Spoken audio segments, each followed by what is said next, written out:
할렐루야.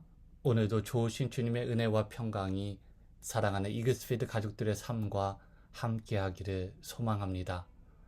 2024년 7월 19일 금요일 아침입니다.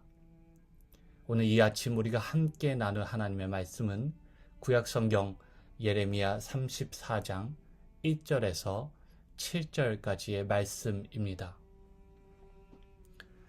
바벨론의 느부갓네살 왕과 그의 모든 군대와 그의 통치하에 있는 땅의 모든 나라와 모든 백성이 예루살렘과 그 모든 성읍을 칠 때에 말씀이 여호와께로부터 예레미야에게 임하여 이르시되, 이스라엘의 하나님 여호와께서 이와 같이 말씀하시니라. 너는 가서 유다의 시드기야 왕에게 아뢰어 이르기를, 여호와의 말씀에 보라, 내가 이 성을 바벨론 왕의 손에 넘기리니 그가 이 성을 불사를 것이라. 내가 그의 손에서 벗어나지 못하고 반드시 사로잡혀 그의 손에 넘겨져서 내 눈은 바벨론 왕의 눈을 볼 것이며 그의 입은 내 입을 마주 대하여 말할 것이요 너는 바벨론으로 가리라. 그러나 유다의 시드기야 왕이여, 여호와의 말씀을 들으라. 여호와께서 내게 대하여 이와 같이 말씀하시니라. 내가 칼에 죽지 아니하고 평안히 죽을 것이며, 사람이 너보다 먼저 있은 내 조상들 곧 선왕들에게 분향하던 것 같이 내게 분향하며 너를 위하여 애통하기를 슬프다 주여 하리니 이는 내가 말하였습니다. 여호와의 말씀이니라 하시니라. 선지자 예레미야가 이 모든 말씀을 예루살렘에서 유다의 시드기야 왕에게 아뢰니라. 그때에 바벨론의 왕의 군대가 예루살렘과 유다의 남은 모든 성읍들을 쳤으니 곧 라기스와 아세가라 유다의 견고한 성읍 중에 이것들만 남았음이더라. 아멘. 오늘 본문 3절을 제외하고는 모든 절에 공통적으로 등장하는 한 단어가 있습니다. 그것은 바로 왕이라는 단어입니다. 왕은 전통적으로 한 나라를 다스리는 최고의 권력자를 가리킵니다. 오늘 본문은 두 나라 왕의 상반되는 운명을 보여주고 있습니다. 바벨론의 느부갓네살 왕과 그 기세는 하늘을 찌르는 듯 합니다. 1절을 보시면 바벨론의 느부갓네살 왕과 그의 모든 군대와 그의 통치하에 있는 땅의 모든 나라와 모든 백성이 예루살렘과 그 모든 성읍을 칠 때에라고 기록하고 있습니다. 느부갓네살 왕은 자신의 바벨론과 바벨론 군대만 장악한 것이 아니었습니다. 바벨론을 둘러싼 지역의 패권을 이미 장악하였고, 많은 나라와 그 나라의 백성들이 느부갓네살 왕에게 굴복하였습니다. 결국 느부갓네살 왕이 유다를 공격할 때 유다는 느부갓네살 왕이 이끄는 바벨론 군대를 포함한 주변에 있는 국가들의 군대의 공격을 감내해야 했습니다. 나는 새도 떨어뜨릴 것 같은 이 느부갓네살 왕과는 대조적으로 바닥을 모르는 구덩이로 그 구덩이 아래로 추락해가는 왕이 오늘 본문에 등장하지요. 바로 유다의 시드기야 왕입니다.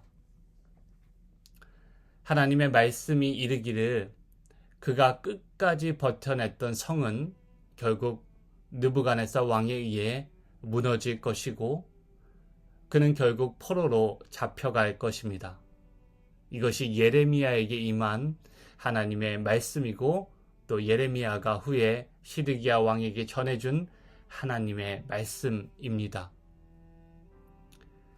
시드기야를 향한 여호와 하나님의 말씀은 위기에 빠진 유다와 시드기야를 하나님께서 건지시겠다는 구원의 소식이 아니라 그의 성과 그의 생명을 바벨론 왕의 수중에 넘기겠다는 심판의 선언이었습니다. 2절에 등장하는 불사르는이라는 표현은 하나님이 소돔과 고모라를 불로 심판하시던 그 모습을 연상하게 합니다. 또 3절을 보시면 시드기야 왕은 바벨론 왕의 눈을 볼 것이며 그의 입을 마주 대하여 말하게 될 것이라고 말하는 장면이 등장하는데, 이는 결국 시드기야 왕이 사로잡혀 가서 바벨론 왕 앞에 끌려가게 될 그 치욕과 굴욕을 암시하는 것입니다. 마치 병자호란 당시에 남한산성에서 청나라의 군대의 압박과 고립에 끝내 백기를 들었을 때 인조는 높이 쌓은 단 위에 의기양양하게 앉아있던 청나라 황제를 향해 3번 절하고 또 9번 고개를 땅에 조아리며 항복의 뜻을 전한 역사적인 사건을 떠올리게도 합니다. 4절을 보시면 치욕과 굴욕을 견뎌내야 했던 시드기야 왕의 운명에 대해 말해주고 있습니다.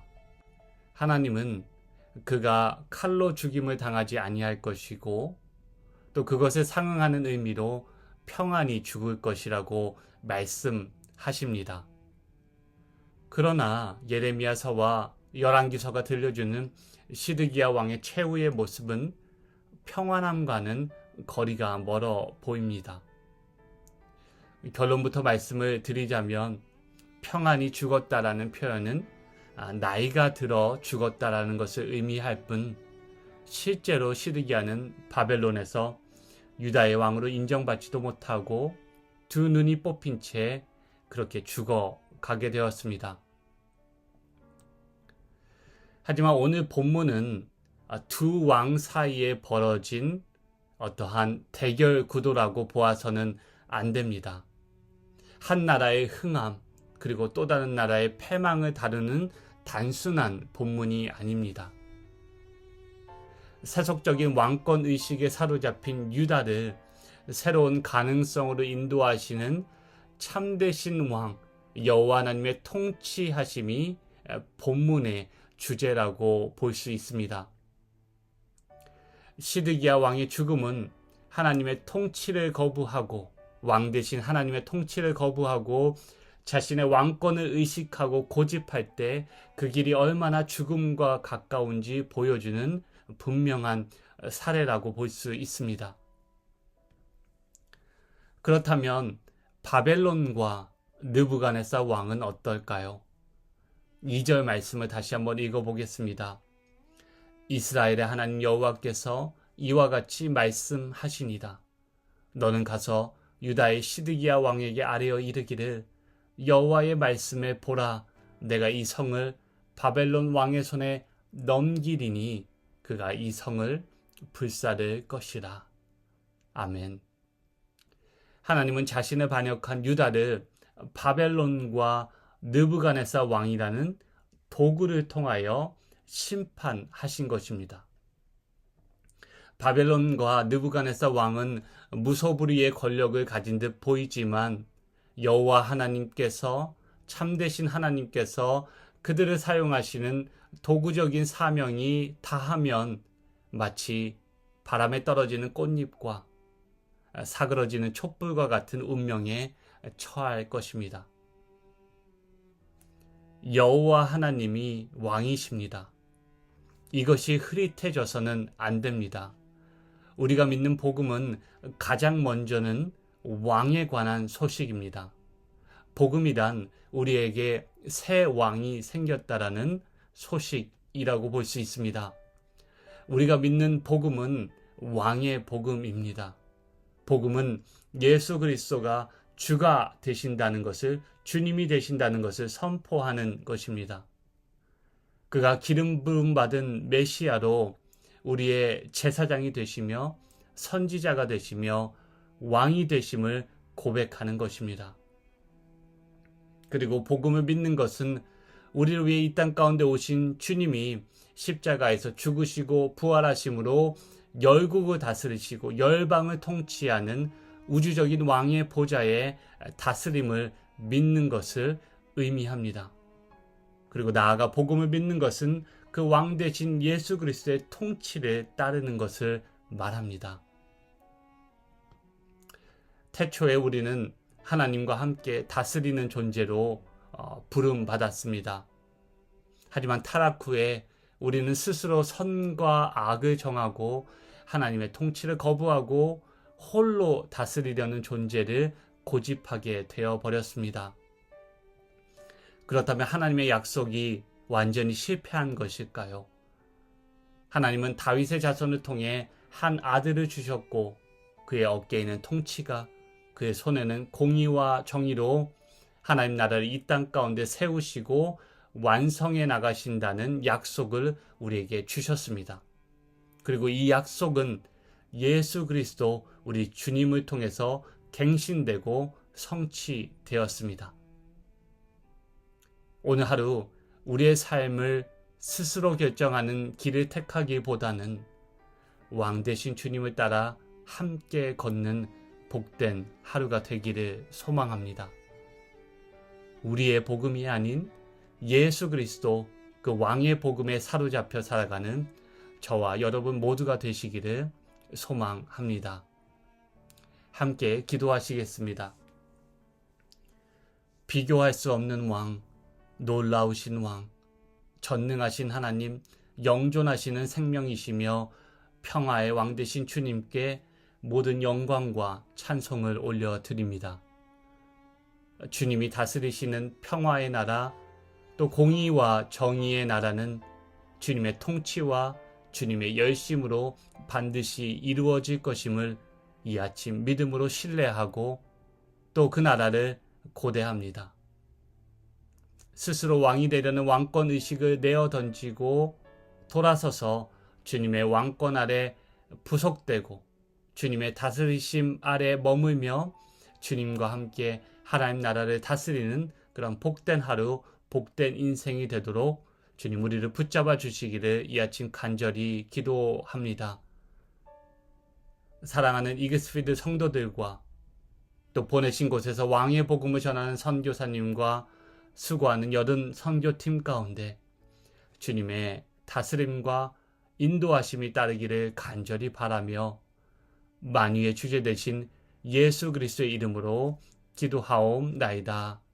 아멘. 함께 나눈 말씀을 기억하시고 기도를 이어가시기를 바랍니다. 오늘도 왕 되신 주님과 동행하는 복된 하루 되시기를 소망합니다.